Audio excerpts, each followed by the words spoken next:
Welcome to Professor Rito's inaugural lecture. And as I said, it's a case for the curatorial, the practice of knowledge production in the arts. Now, today, International Museums Day, Professor Rito is exploring her research on the curatorial as an investigative, critical practice in the arts.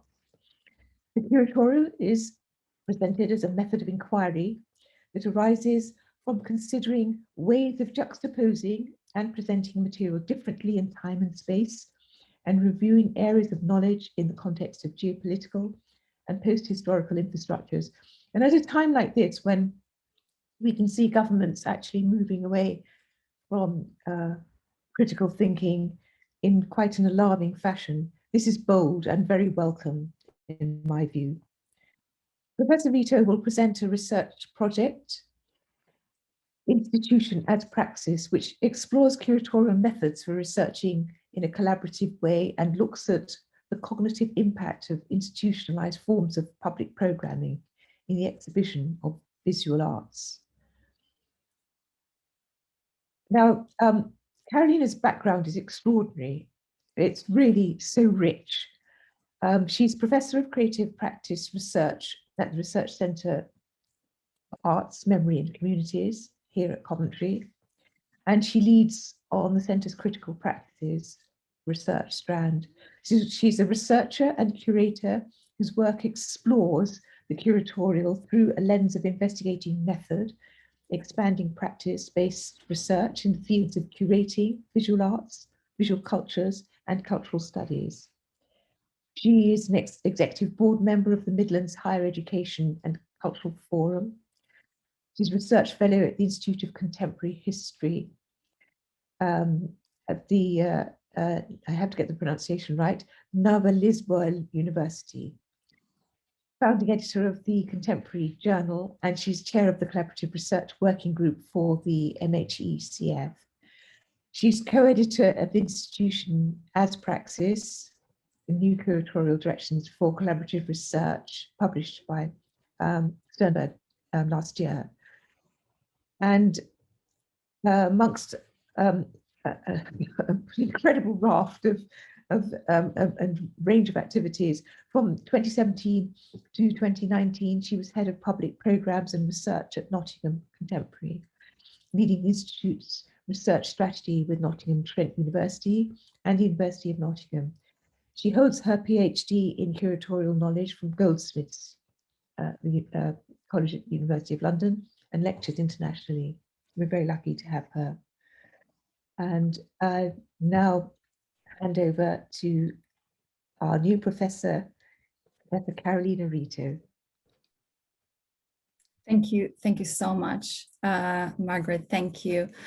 First of all, I would like to thank Chancellor Margaret Casely-Hayford for generously accepting to chair my inaugural lecture. It means a lot to me. Also, the organizers of the inaugural lecture series, Diane Gain, Rachel Gordon, and Alexandra Reed at Coventry University. A special thanks also goes to my colleagues in the Research Institute for Creative Cultures and also the Center for Arts, Memory and Communities for the stimulating conversations and generous support. And finally, not least, all of you who have joined today. I always like to start by saying that research never starts from the beginning. More than just a habit, this is because I would like to argue that there are many ways in which we are always already in touch with the subject matters and entertaining research questions way before we start. Or we think we have the conditions to start researching. As filmmaker and writer Trinh Minh Ha has suggested, we are in close proximity with the subject matter in both a physical and conceptual way. And so it requires that we speak nearby instead of speaking about, that we are already entertaining our situated questions and unresolved conundrums before we start, even if there is a start altogether. And so research does not start from the beginning.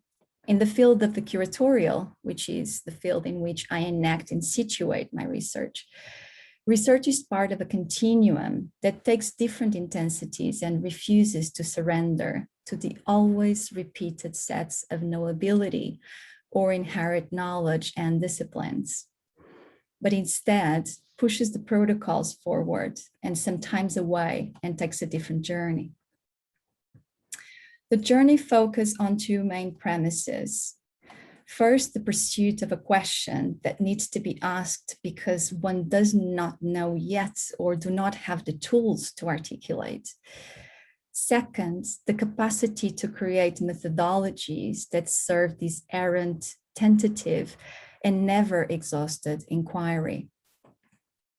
The curatorial is therefore transdisciplinary because it not only gives itself the permission to glean the tools it requires to advance its research question, but it also acknowledges the richness to knowledge production and our understanding of the world in the bringing together of different entry points to the subject matter.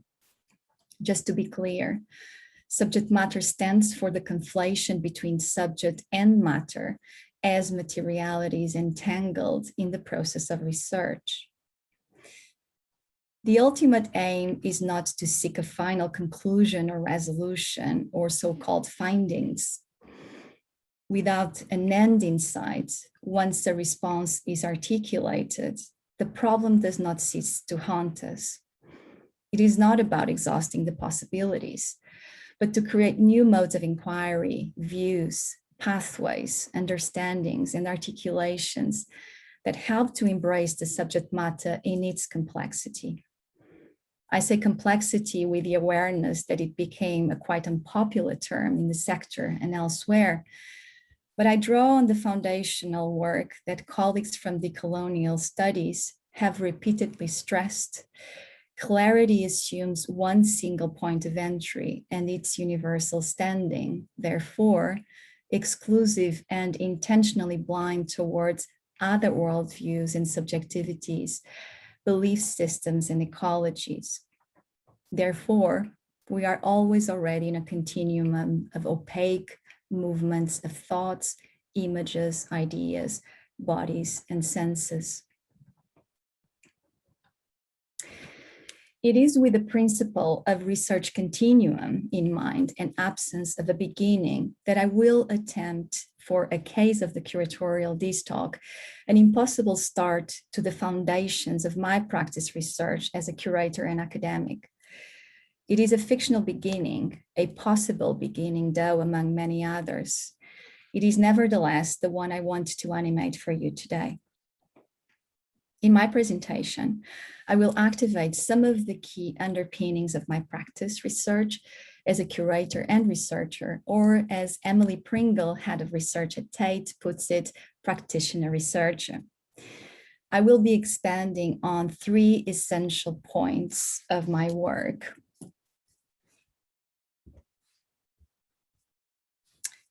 One, the politics of the exhibitionary complex and the move to the curatorial as an investigative practice.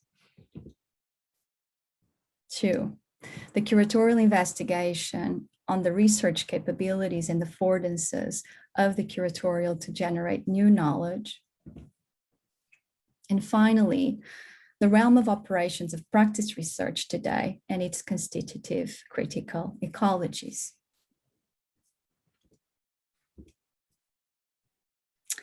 First, the politics of exhibition and the move to the curatorial.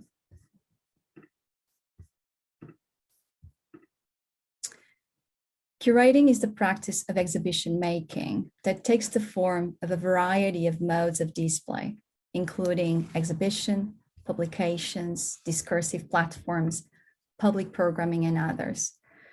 The term exhibition stands for the gesture and outcome of making a set of objects and/or ideas that together and in dialogue redistribute the sensible and their prior meanings, putting them in the move towards a new epistemic and aesthetic conjuncture. In the field of contemporary arts, exhibitions are usually seen as operating at the level of aesthetics. However, it's important to note from the beginning of this presentation that aesthetics do not refer solely to the field of artistic practices, nor just as the thinking about art and the theory of art. Instead, aesthetics is understood as a domain of social and political life, as the forms in which the sayable, the thinkable, and the doable come into being. These forms are as important to the ways in which we construct our social and political life as our epistemologies. And here I'm quoting my colleague, Rolando Vasquez, in his latest publication, Vistas of Modernity, the Colonial Aesthesis, and the End of the Contemporary. Therefore, aesthetics is concerned with the material and abstract forms of ideas, representation, display, and experience, also beyond the confined arena of artistic forms, as philosopher Jacques Rancière has suggested in The Politics of Aesthetics. This clarification is crucial to demarcate the difference between what is intended here by aesthetics and the artificial divide between knowledge production and the arts, or human and nature, or the modernity's autonomy of the art object separated from life. Going back to Rolando Vasquez and his colleagues of modernity coloniality, for them, this divide is an artificial division that is only possible within the logics of the colonial episteme of difference as separation. This is to say, a disjuncture between constitutive elements of the world that, despite radically interdependent, were set apart by the project of modernity. Throughout this presentation, I will make clear why the fundamental claim for conjuncture instead of disjuncture is crucial to think through aesthetic practices and their radical interdependence with the politics of forms and display, as well as with the expanded field of our experiences. Moreover, how aesthetic practices relate to the realm of research and the paradigmatic work that research sets for itself within the arena of practice research. On this note, and before I move to my next point, I wanted to recall researcher and filmmaker Jyoti Mistry in a recent conference about artistic research organized by the Society for Artistic Research, where Mistry argued that it is in the capacity of aesthesis to contribute to the forms and ways in which we constitute our social and political experiences of the world, that artistic research should be the site of inquiry into the regimes of modernity and coloniality that prevail until today. Moreover, artistic research is from where a critical approach to the aesthetic regimes of modernity should be undone into another constitution of the sensorial and its meanings. I will return to the role of critical practices and artistic research later in the paper. Now I would like to bring to your attention the following question. How is aesthetics as a domain of social life interconnected with the politics of display or exhibition? Contrary to what might be our impressions at the first glance, displays are not what they seem or only what they show. Discussions concerning the museographic display and related discourses received great attention from scholars and practitioners, and for instance, Tony Bennett or Wayne Modest, Brigitte Kuster, and Henriette Licci or David DeBoz's work. Scholars identified the need for a theoretical investigation around the formation and mechanisms of exhibition displays and around the ways in which these apparatuses inform the production, reception, and interpretation of contemporary arts, art in general as well, disciplinary knowledge, and historical narratives.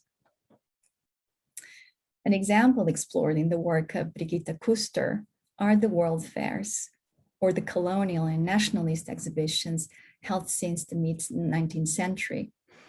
In these exhibitions, colonial Europe displayed the country's industrial progress, colonial assets, and colonized individuals. Exhibition was used to represent the colonial power and exacerbate the exoticism of other geographies and peoples. In 1935, Bureau International d'Exposition took up this colonial project until the present day. Under a new name and renewed face, Expo is now not only dedicated to showcase national prestige and identity, as can be read in their official statement online, but also welcome private companies to be represented with their own pavilions. Some of these authors draw on Michel Foucault's analysis of modern technologies used by institutions of control to discipline forms of life. Tony Bennett's investigation gives an account of a modern institution of control that Foucault left and theorized, precisely the museum. In The Birth of the Museum, Bennett provides a focused genealogy of the modern public museum, including the Cabinet of Curiosities, international exhibitions, and the first public museums.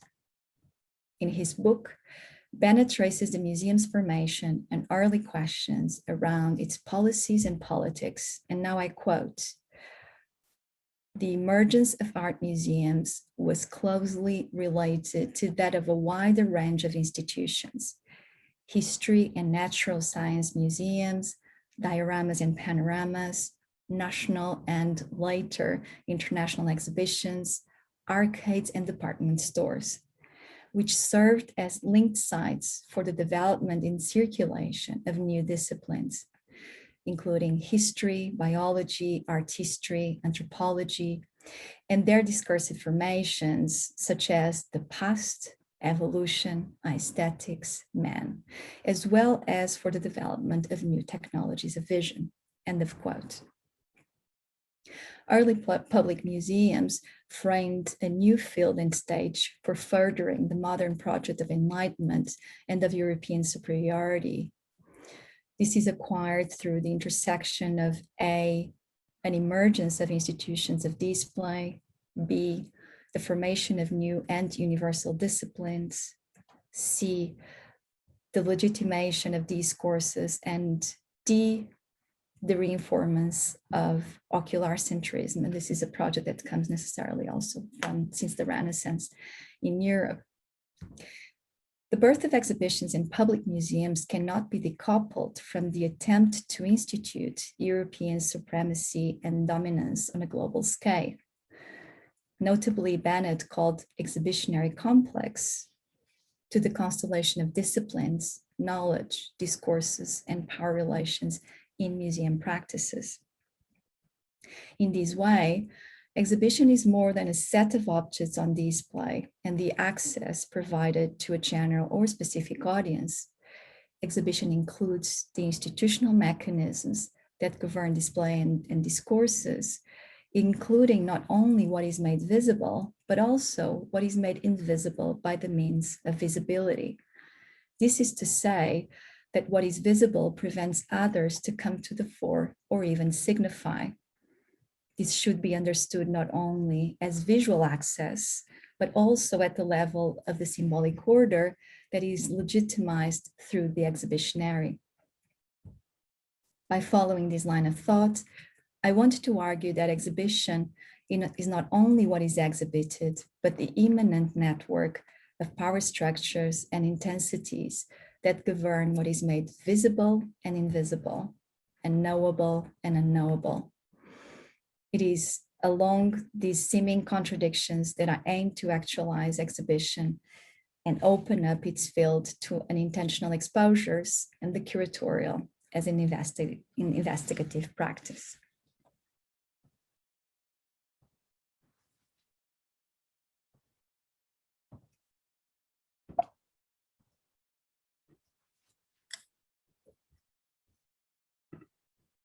I would like to now introduce the second point of my presentation about my curatorial investigation on the research capabilities and affordances of the curatorial to generate new knowledge. As As we have just seen, exhibition is not an ordinary display of objects, it's access and interpretation. The expanded field of exhibition opens up to a multiplicity of exposures, always already in resonance with one another. This aperture to the expanded field of aesthetics as the forms of social and political life has been of great interest to curatorial studies. I will focus on some of my work on the epistemic capacities of the curatorial as an investigative practice, beyond the exhibition of objects and the imperatives of interpretation and access. I will do so by talking you through some of the work I've done under the title Institution as Praxis. Museums have long been perceived as sites where knowledge is produced. This is usually attributed to the collections they hold and the expertise they gather around their material and immaterial archives. Research departments and related staff ensure that acquired and donated objects are well conserved, cataloged, and looked after. However, in the last 2 decades, the epistemic function of museums, or for the purpose of this presentation, arts institutions, have been claimed and put into practice from arenas themselves far removed from collections. In fact, despite using the term research, these new modalities deploy different methods away from the repetition of inherent knowledge and rigid epistemic schemata.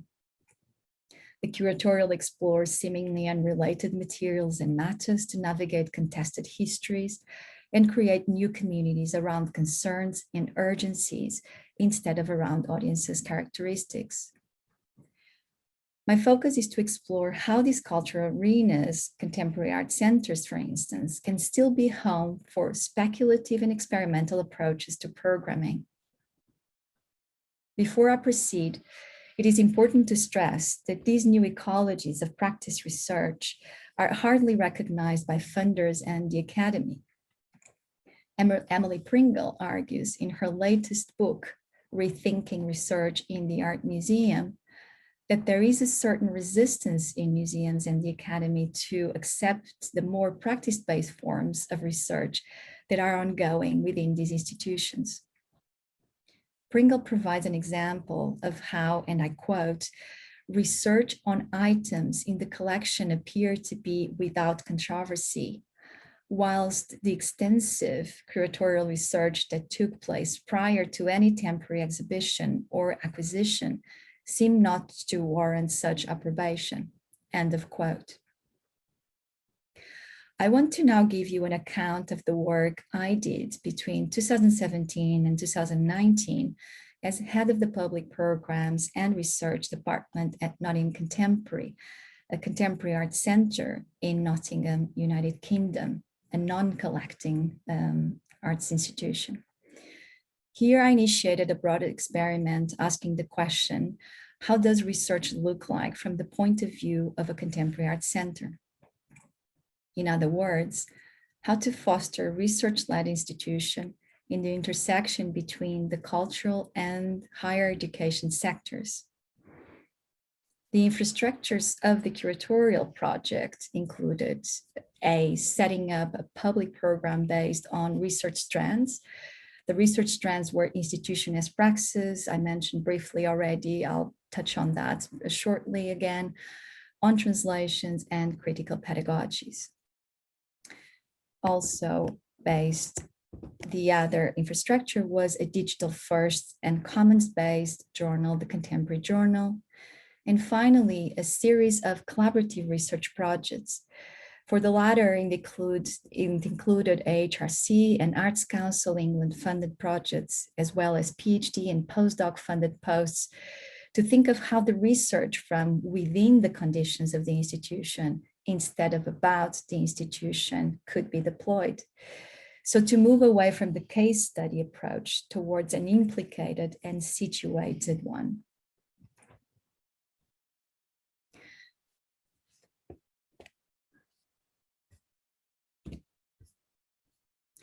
Regarding the research strands, I will briefly present some of the activities programmed in each one of them.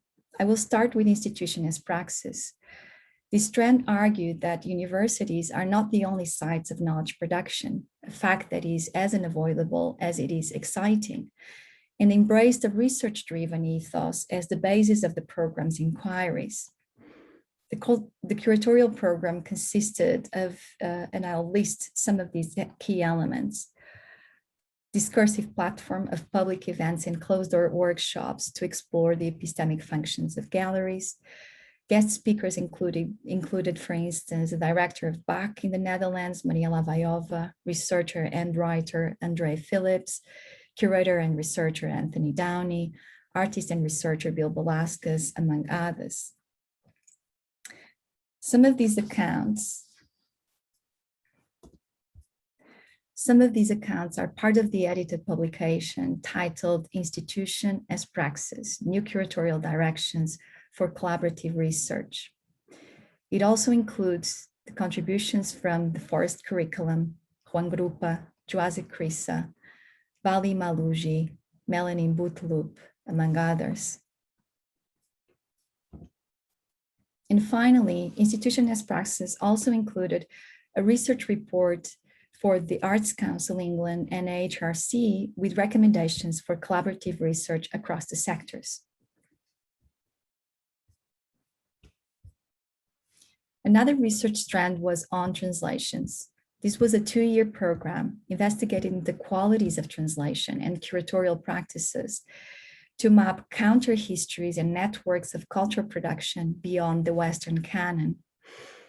This project also investigated how critical translation can offer methods to the practice of curating in the expanded field of exhibition making.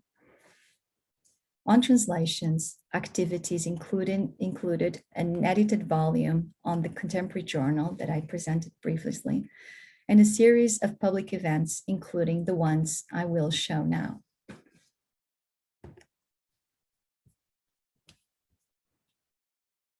I Can Hear the Barbarians by Mariam Mona Lisa Garavi. It's a multilingual reading performance incorporating simultaneous translation in Portuguese, Spanish, Arabic, and English, as well as Catalan, Yoruba, Latin, and French inflections. Performers read passages of Syrian Brazilian poet Wally Salomão, Algaravia's Echo Chamber.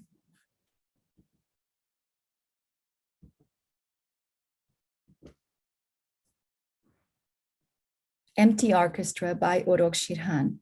In this work, Shirhan stages a musical performance piece that concerns questions of nationality, synchronization, and belonging.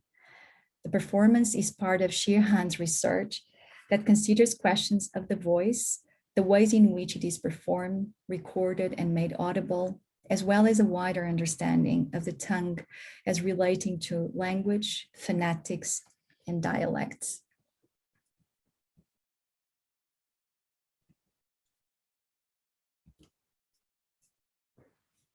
On Translations Conference explored translation beyond the equivalent between languages.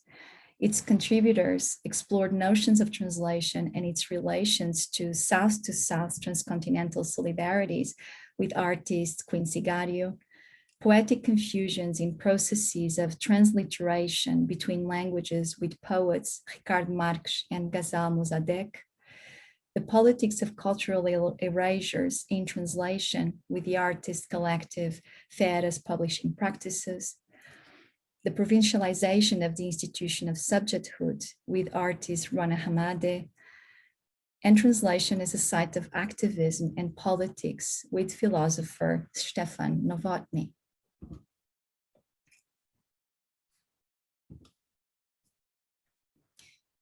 Cinema and the Anti-Colonial Liberation Struggles was a series of screenings and talks exploring the political solidarities of anti-colonial struggles in the African continent in the 20th century and socialist countries, and how cinema helps shape new political imaginaries. We screened Zambizanga by Sara Maldoror, Mortunega by Flora Gomes, Monagambe by Sara Maldoror, and Forward to Gans to Banta, Mathieu Aboneng. These screenings were followed by conversations with the authors. Finally, in 2019, Critical Pedagogies took the centenary of the establishment of the Bauhaus as a prompt to investigate the potential of education beyond modules and timetables, syllabi, and learning outcomes.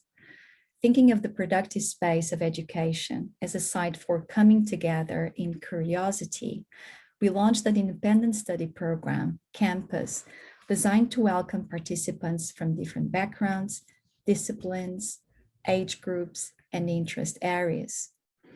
Meeting once a month for a year, this forum invited colleagues such as Nora Sternfeld, Elvira Dianganiose, Gurminda Bambra, Quincy Gario, Anselm Frank, Celine Condorelli, and Tina Kempt to join the conversations. This trend also included a series of events we curated with CCA-RCA students and publications and conferences, including Architectures of Education with eFlux Architecture and Kingston University.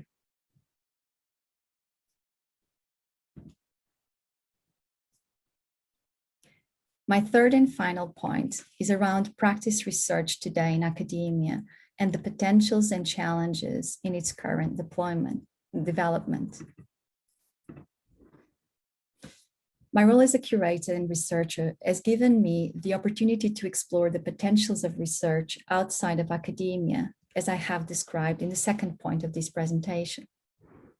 Equally, I have been committed to exploring the potentials of practice as research in universities, with a particular attention to the porosities between sectors and the contributions they have to one another. If claiming research from the institutions of display generates a new paradigmatic response beyond the study of collections and into a generative critical aesthesis, a similar tension emerges when claiming practice from academia. However, the latter requires more than just a simple translation or adaptation to the protocols of research validation, a translation that is sometimes assumed as the best routine for practice. I would like to use this opportunity to offer my views about the tectonic movements in the field of practice research and the work we are doing, the critical practices strands I lead at Coventry University to foster a critical, propositional, and speculative approach to practice research. Practice research in academia is a contested field, not so much because it is new and we are still trying to figure out what to do with it, but because academics seem to tendentially disagree with what it means, what to do with it, and moreover, how to validate it as research. Just to be clear, practice research refers to the research that is conducted by the means of practice. However, not any kind of practice. When we say practice, we do not always mean the same thing. One could argue that practice has long been part of academic research, be the practice of writing, the practice in the lab, the experiments, the field work. However, the practice I'm interested in is not the practice of conducting research or any of the practical activities that go into its development. Rather, the practice of practice research that I want to explore here includes a serious understanding of aesthetic and epistemic operations beyond lexical declarations and observable events. Here I'm thinking of the work of editor-in-chief of the Journal for Artistic Research, Michael Schwab. This definition of practice research applies to many disciplines within the realm of art and design. I do not want and don't have the ambition to speak on behalf of a general circumscription of practice, but the one that refers to the genealogies and traditions of the visual arts in particular. For clarity, I will be using the term practice research instead of artistic research, because I do not want the conversation to be framed within art practice only. I aim, therefore, addressing the kinds of practices that emerged from the post-conceptual turn, which resulted in the opening up of the doing of practice to a wide array of media, including curation, performance, sound, writing, and others. Although the phrase visual art still retains the ocular centrism of modernity, which values the visual over other senses, this arena has long become a site of inquiry through materialities that reach way beyond the specificity of the medium or the visual. It is therefore a post-medium practice research that we are talking about here, despite its affiliation with the traditions of the visual arts. The contributions to the demediumification of the field came from debates taking place in philosophy, decolonial and feminist studies, as well as art theory. I would like to highlight a few important characteristics of these practices. In the mid-20th century, the philosophical arguments of the post-structuralists suggested that the work and the author were to be decoupled, since contextualizing elements such as the biography and the intentions were conditioning the way the work was being perceived, and moreover, what the work was able to explore beyond the author's intentions. This realization also contributed to a new understanding of the agency of representation. In this way, the work was not perceived as being the representation of a real subject matter, but a maker of reality in and of itself, where ultimately the author is as a spectator as the audience of the work. In addition to the understanding that the so-called representation of the work, the subject matter, be it the text, the work, the art object, is no longer in fidelity to that intention, and that actually that intention was, if anything, preventing the work from working, the field of visual arts enters into a more prolific dialogue with critical theory.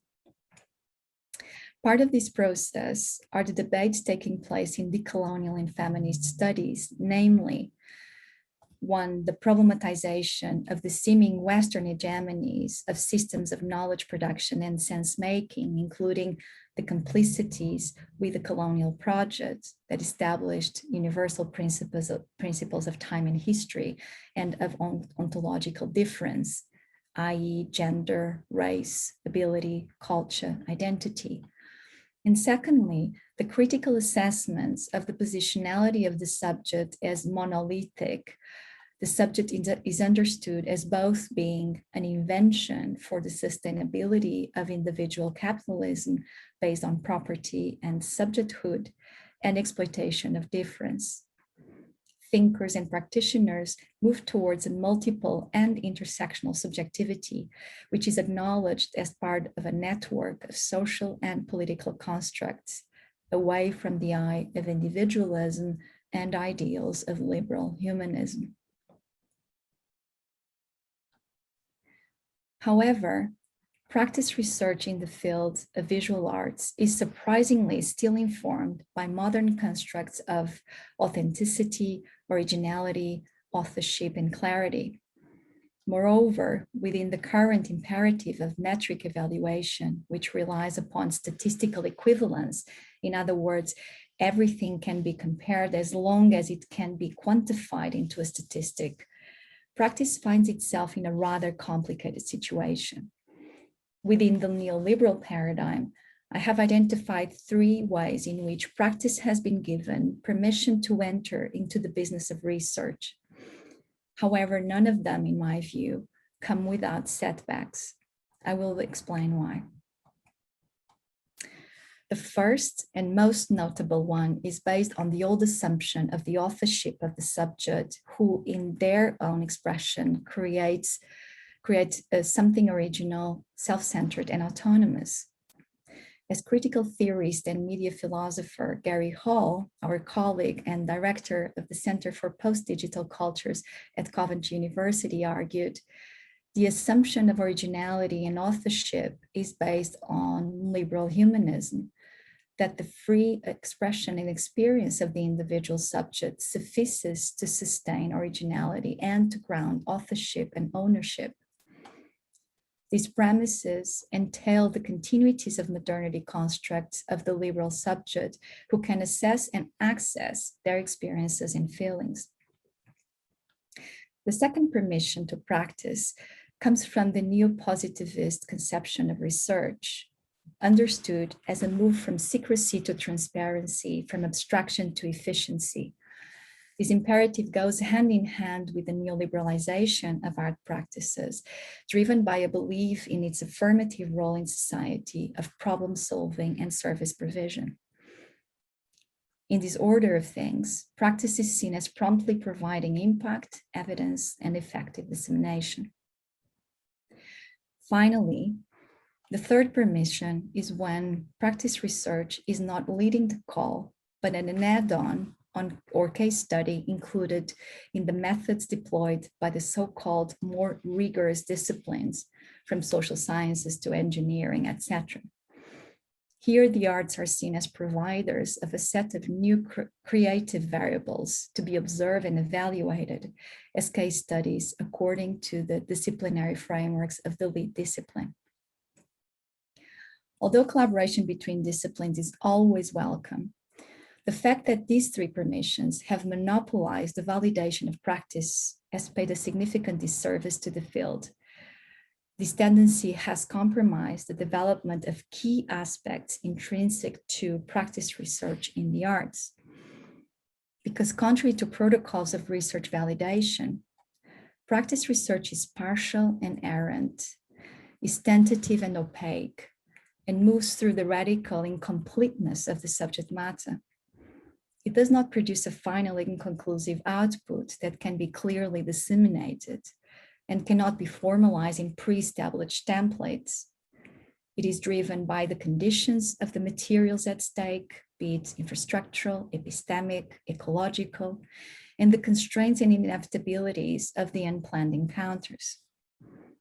It invites the formation of communities of concerns and solidarity against the assumption of audience segments. It is always in collaboration, as it is radically interdependent of all the past, present, and future dialogues with others and our multiple selves. It is fidgety and embraces the complexity of the conditions in which we live. Practice research in the arts is conducted by the constellation, operation, and manipulation of materials in its partiality, fragmentation, and obliqueness. It generates points of entry into complex accumulation of matter. The questions are driven by urgencies and the uneasiness in the face of those things that are not yet known or need to be undone or thought otherwise. Inquired from a different entry point, disclosed to tease out what was not yet there. Most of the times, the researcher is as under-researched as they are part of the research, as in the matter that is being undone by theory and practice. In response to the need to advocate more effectively for a critical, propositional, and speculative practice research and appropriate evaluation mechanisms, the critical practices research strand I lead at the Center for Arts, Memory, and Communities is committed to bringing together practitioner researchers in the fields of visual arts and the curatorial, interested in working across disciplines and exploring speculative interdisciplinary inquiries. Our research engages with visual, oral, haptic, and textual materials to critically address the ways we produce knowledge, engage with contemporary societal primacies, and advance new propositional and political imaginaries. To finally conclude, I just wanted to explain why the critical in critical practices, especially after so much scrutiny around critique, or why despite the critique of critique, critique never stops being relevant. The use of critique in critical practices is underpinned by three principles. One is critique is not the same as criticism. Two, critique is able to do the work of decomposing the power structures that sustain the naturalized regimes of truth and their symbolic orders. Three, critique is not only a debunking exercise, it also stands for the doing of transformative practices. As curator and theorist, Irit Rogoff, one of the most influential thinkers in my work, wrote in a text about the move from critique to criticality, the point of any form of critical activity, was never resolution or problem solving, but rather heightened awareness. The point of criticality is not to find an answer, but rather to access a different mode of inhabitation of the complex milieu in which we live, which is always different, but radical interdependent. Rogoff wrote in Smuggling and Embodied Criticalities text, and I quote, "It is thus that research moves from being a contextual activity to ground the production and exhibition of art, to a mode of inhabitation, to a mode of inhabiting the art world in its own right. Equally, conditions become a methodology rather than subject matter and produce possibilities for characterizing our state of affairs through the forms of our work." End of quote. I just wanted to acknowledge the presence of many other voices in people's works and colleagues that were not quoted today. These work, the work I presented, and everything else are always a collective endeavor and in close and remote conversation and in productive resonance and dissensus. Thanks for listening.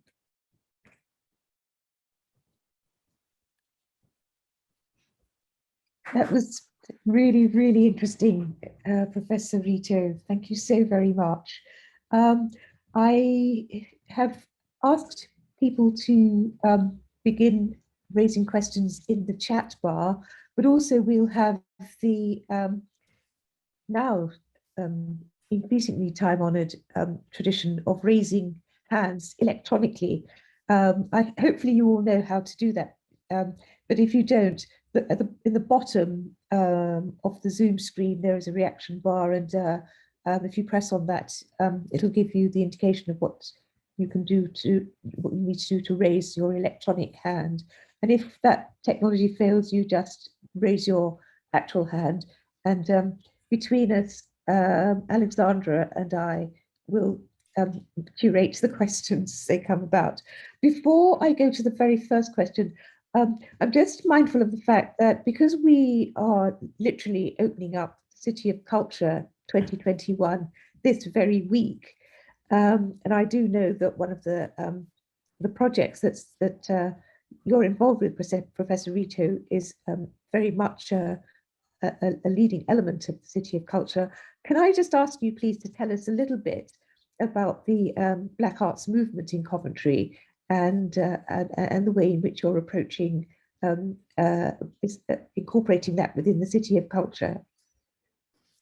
Sure. Thank you, Margaret, for the question. Yes, I didn't have the chance to touch on that particular project, but definitely now with the inauguration of the City of Culture in Coventry, there's a project I've been working with colleagues in the city that includes Maoko with Laura Niawai and also Silvio Thury, but also the Herbert Museum and Gallery in Coventry, and is very much to explore the legacies of the Black Arts movement in Coventry. And for those of you who are not familiar with this particular movement, it's important to say that was a kind of a paradigm shift really in the British art history in the late 70s and beginning of the early 80s and throughout, really, with impacts until today necessarily.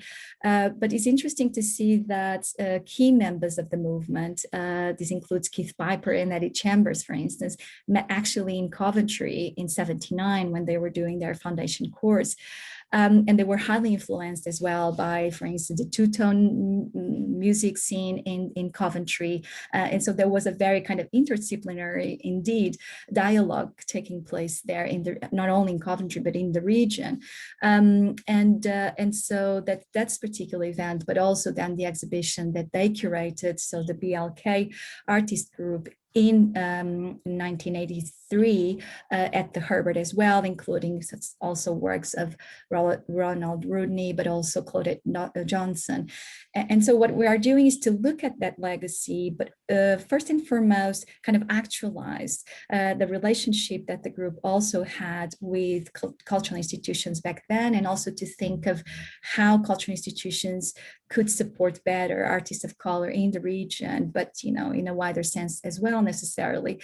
So we are having these conversations also with a group of young artists based in Coventry, and we meet every month. We have tomorrow our last workshop, for instance, and also there's a series of recorded conversations we are publishing as well under the critical practices talks, including, for instance, Marlene Smith, also a very important member of the group, and other colleagues.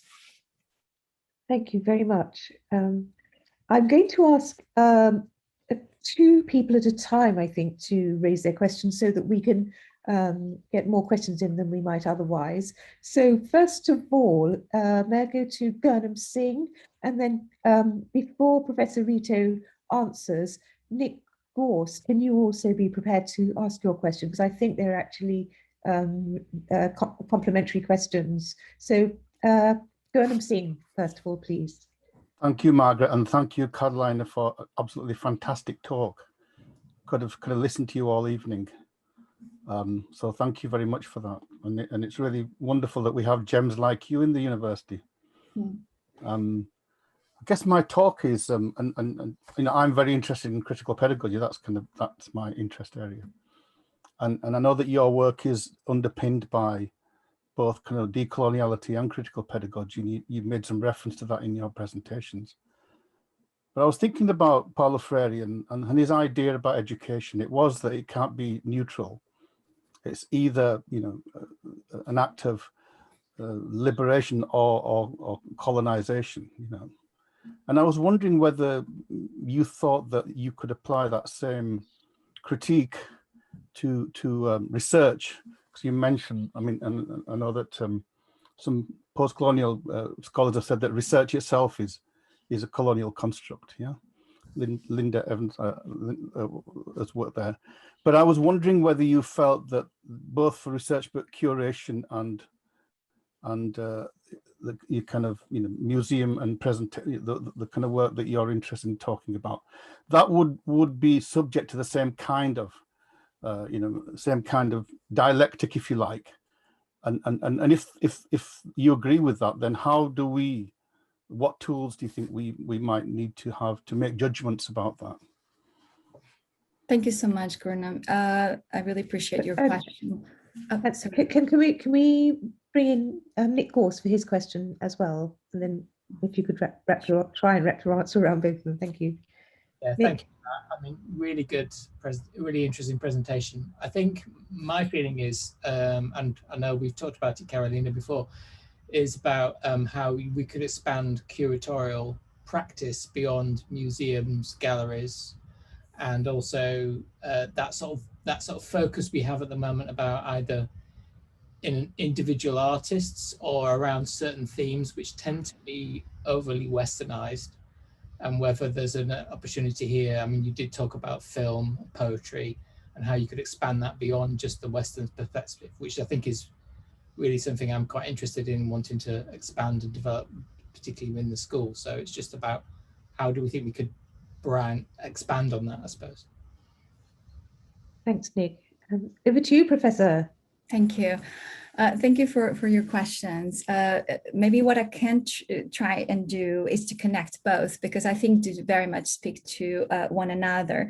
So Gurnam, to start with your point about education and also about this site of the curatorial as being a possibility as well to be thinking of these contested, we could say histories, but also mechanisms when it comes to research and production of knowledge. Definitely, I think probably one of the points as well in the talk was that we could be thinking of of the curatorial, not necessarily as a set of professional skills, say how we curate exhibitions. And hopefully that was clear, because the point was to try to move from that professional practices, how to become a better curator, or how to do it better, how to organize, but actually to understand that the curatorial can be, by drawing on the premises and some of the mechanisms in curating, but also other disciplines, can become the site from where we are also creating new modes and new approaches to the things we need to know.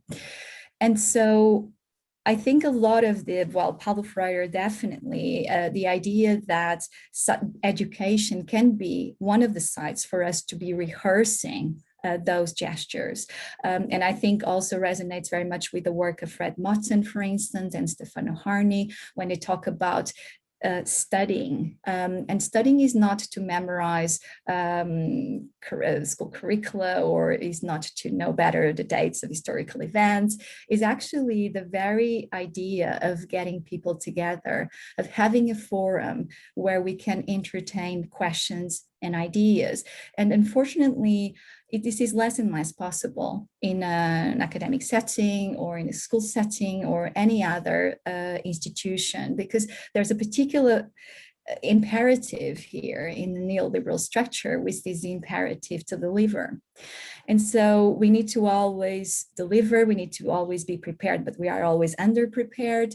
So this tension really keeps us busy. And so that possibility of generating those sites where we can really together identify the urgent questions we need to be articulating, but more than the questions is the tools we need in order to do it, because they might not be there. And hopefully that was clear in my presentation as well, is the problem with inherent knowledges, as you mentioned very well, not only their legacy and the function they had and have today in continuing and perpetuating a lot of the colonial violences, the epistemic violences, as Spivak talks about. So we have that to keep that in mind, but also at the same time to generate something that can be set outside of those premises. This is particularly, I think, challenging, but especially given the set of conditions we have under neoliberalism. And I think it speaks to also what Nick was asking, what is that curatorial practice in the expanded field of exhibition making, is precisely not thinking in terms of the medium, in terms of, as I said, a kind of a post-medium approach, where what is driving the making, what is driving the doing is not the final output, say, because I'm a photographer, I do photography, and because I am a curator, I do exhibitions, is actually be able to be driven by the research question, is to then identify the methodologies, but also the formats that suit that very same question.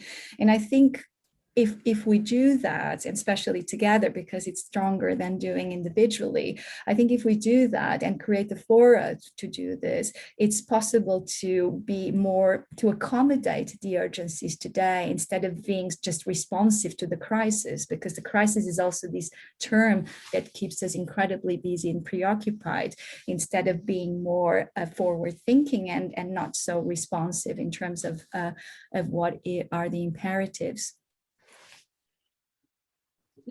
Thank you very much. Richard Tomlins has asked how we capture the gains of practice, research, and empower without enshrining and draw on that learning as a foundation draw on that learning as a foundation rather than a barrier to further curiosity and exploration. So if you could briefly deal with that. I do notice that Nick has an electronic hand up. Nick, is that because you want to come back on something that Professor Rito just, okay, do you want to come back on that very quickly now, and we'll see whether we can wrap those up together? Yeah, it's just an observation, and I share an experience I had when I was a student, when I went to the Hayward Gallery and was looking at a gallery that was split in two between a certain quite famous painter and outsider art. from a collection from Germany, which was just phenomenally life-changing, completely unexpected, and incredibly touching, which I just didn't know about because I was going to see an exhibition about some paintings. And I think that's something which I think is revolutionary in where you can have something that has I suppose, storytelling, and a real massive sort of impact on understanding. I've never forgotten that show, and I am quite old since I've been a student, so it's just an observation that you can have that massive impact from something which is completely unexpected. And I can talk to you more about the stuff I did with Palazzi and all the rest of it, but that was something which is really quite fundamental in my understanding of my engagement in art. So I just think I just wanted to respond to that, that's all.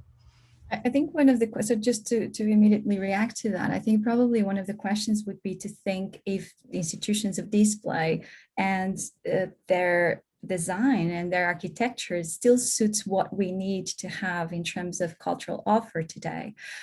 Because in terms of percentage, if we look at galleries, and the word says everything, most of the space available is for exhibitions, exhibiting objects. But are we really capturing the majority of artistic practices if we think of exhibition only of objects in that traditional sense? Maybe we need to kind of even invert that dynamic. We need to have more spaces available for people to get together, for instance, or even just to render or to have different functions for the very same galleries, and also to think in a more kind of intersectional, I think, function of these institutions. But yes, thank you for your comments. So Richard, there's a question. Which takes us to Richard's question. Yes, sorry, go on. Sure, Richard, do you want to ask the question? I see you're here, so it would be great to. I can do it. It took me half an hour to write it, Carolina. So I think the short version would be, how do we keep that reflectiveness? So I guess what I was thinking is, someone that's involved in co-creation, practice research offers huge opportunities. It legitimizes, it gives voices, but it's how to keep that curiosity of co-creation. So with each cycle of co-creation, you add to the canons of knowledge, and perhaps, I mean, what I was trying to get at was how we keep that reflectiveness, so how that new learning can be a foundation for further learning rather than a barrier. Mm-hmm. Oh, that's an excellent question. I think I can give you some of the examples, especially at Nottingham Contemporary, what we did when I was head of public programs there. And the idea was precisely to try to generate not cultural products that could appeal to certain groups of audiences, which tends to be very much how colleagues think about programming. Was to be able to think of a very kind of fluid, very hybrid barrier between those that are programming and the so-called audience. And so that collaboration and that's a contribution, let's say, from those that are meant to be sitting in the receiving end doesn't quite exist.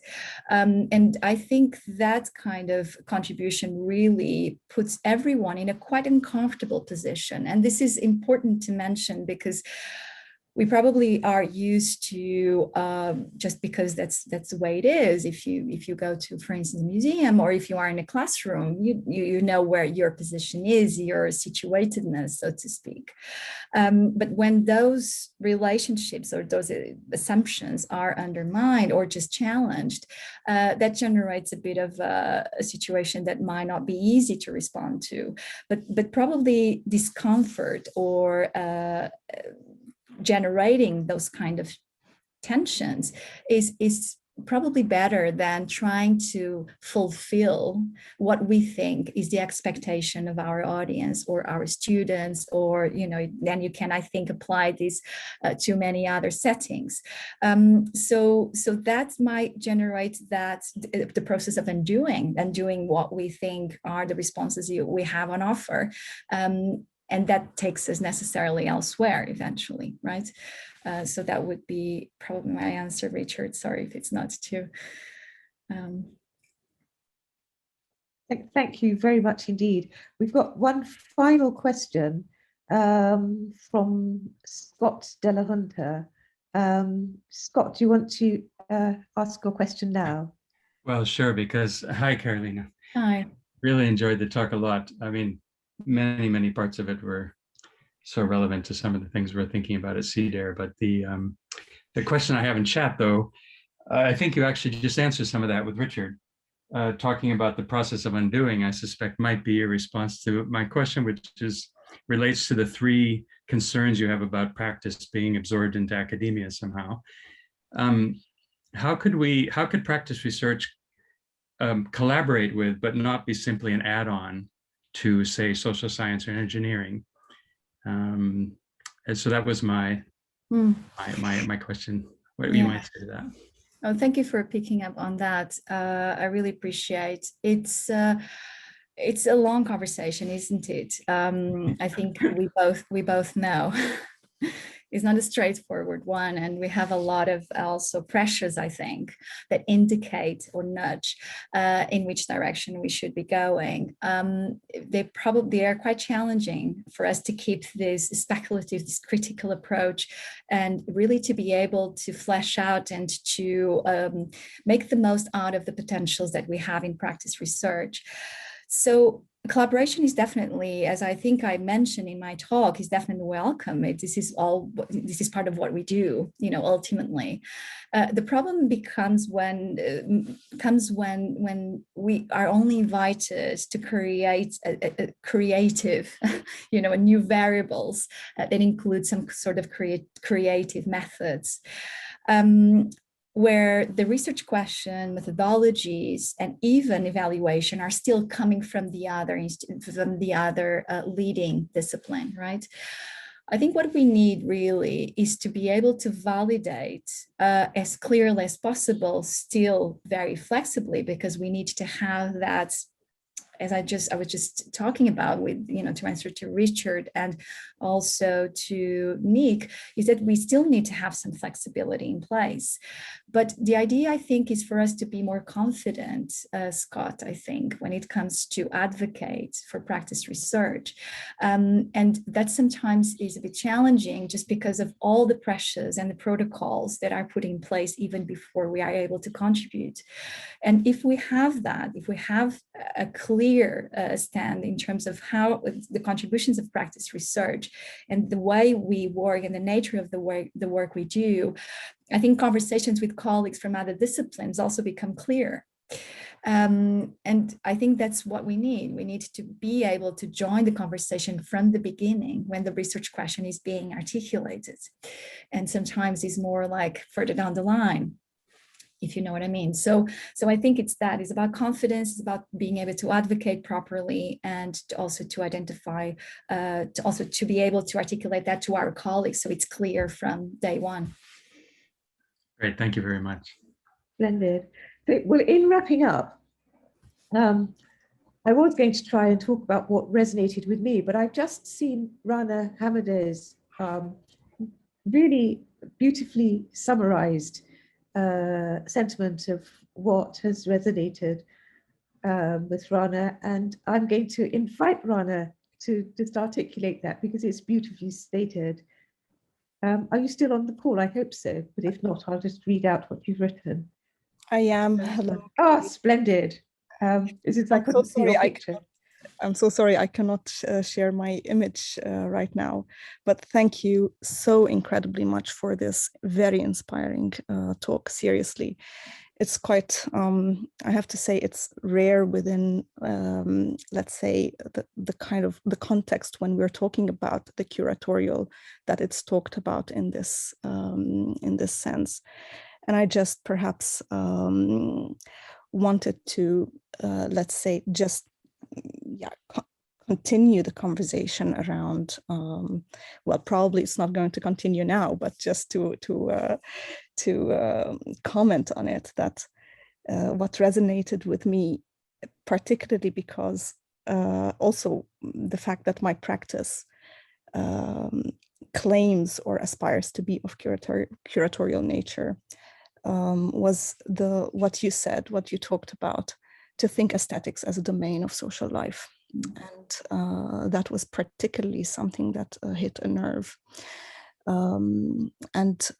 Yeah, what I said in my comment, I'm thinking again of the curatorial within the context of education, not only as you are talking, not only within the context of the art gallery and museum, as a reconceptualization of the aesthetic itself, education itself as an aesthetic project. And that I find incredibly inspiring. As do I, Rana, beautifully put. Thank you very much for summarizing what resonated with you so beautifully. And thank you very much, Professor. That was truly inspiring and very bold, I'd say it again. I said it at the head of the